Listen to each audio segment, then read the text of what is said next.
Ra'iisul Wasaare Ku-xigeenka dalka Mahdi Maxamed Guuled Khadar ayaa maanta furay shir looga hadlayay diyaar garowga shirka ka dhici doona magaalada Brussels ee dalka Belgiumka. Shirkaasi oo hogaamintiisa iyo qorsheyntiisa ay qayb weyn ka tahay dowladda Soomaaliya, kaas oo daba socda hirgelinta waxyaabihii lagu heshiiyay shirkii ka dhacay magaalada Muqdisho ee looga hadlayay qorshaha amniga qaranka ee bishii December ee sanadkii tagay ka dhacay gudaha dalka. qorshaha horumarinta qaranka ee shirkii London ee May, kaas oo looga hadlay arrimaha Soomaaliya iyadoo la filayo inuu dhici doono 25 ilaa 26 kana dhici doono magaalada Brussels ee dalka Belgiumka. kulankaasi markuu soo dhamaaday waxa uu warbaahinta ugu warbixiyay Ra'iisul Wasaare Ku-xigeenka dalka Mahdi Maxamed Guuled Khadar.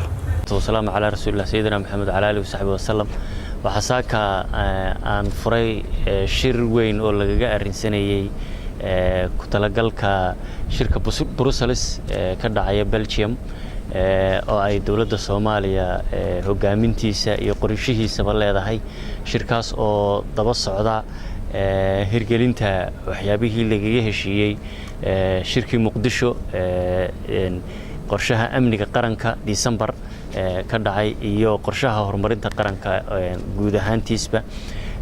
iyo shirkii London ee May oo isagana arrimaha Soomaaliya lagaga hadlayay. shirka Brussels oo dhici doona 25 ilaa 26 June Brussels ka dhici doona waxa lagaga hadli doonaa barnaamijyada waaweyn ee dawladda Soomaaliya ilaa hadda intii dawladdu jirtay oo madaxweynaha Jamhuuriyadda Federaalka Soomaaliya la doortay dalka hogaaminayay guulaha aan ka gaadhnay arrimaha security-ga ama amniga qorshaha amniga qaranka iyo horumarkan ka sameynay iyo talaabooyinka loo baahan yahay in la qaado si loo helo amni sugan oo Soomaaliya ka hana qaada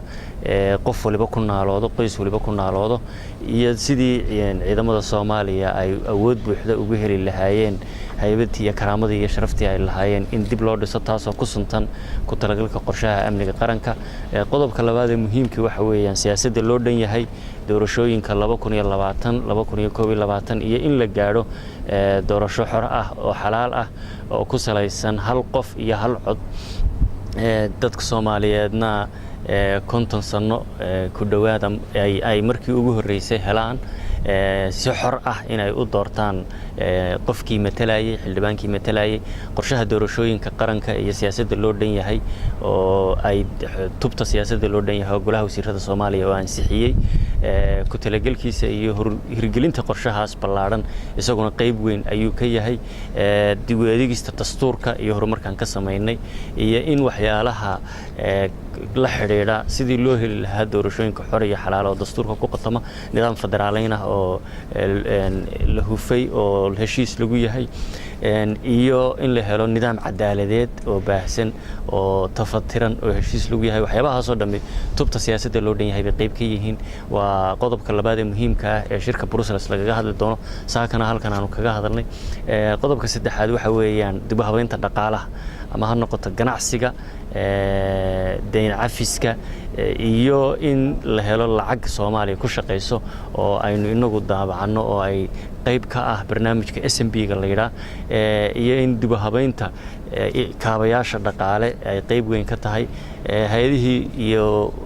bunuugtii iyo hay'adaha maaliyadda ee adduunka IMF, World Bank iyo bangiyada caalamiga kale ka mid yihiin xiriirka wanaagsan ee inaga dhaxeeya sidii loo hortabin lahaa horena loogu sii qaadi lahaa iyo ugu dambeyn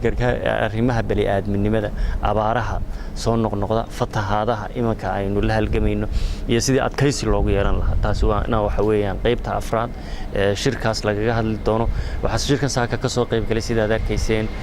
oo nagu mahadcelinaynaa midowga Yurub iyo dawladda Sweden oo labadoodu wada jir shirka u martigeliyay.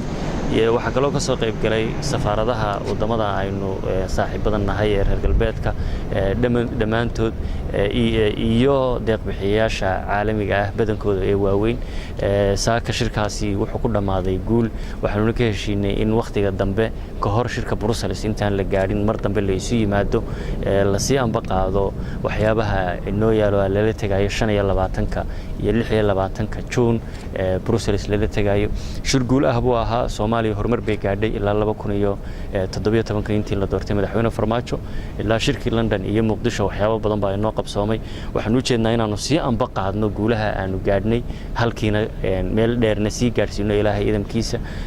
intaasaan ku soo koobaya wad mahadsantihiin wassalaamu calaykum waraxmatullaahi wabarakaatuh Cabdiraxmaan Cabdullaahi Delaal KGS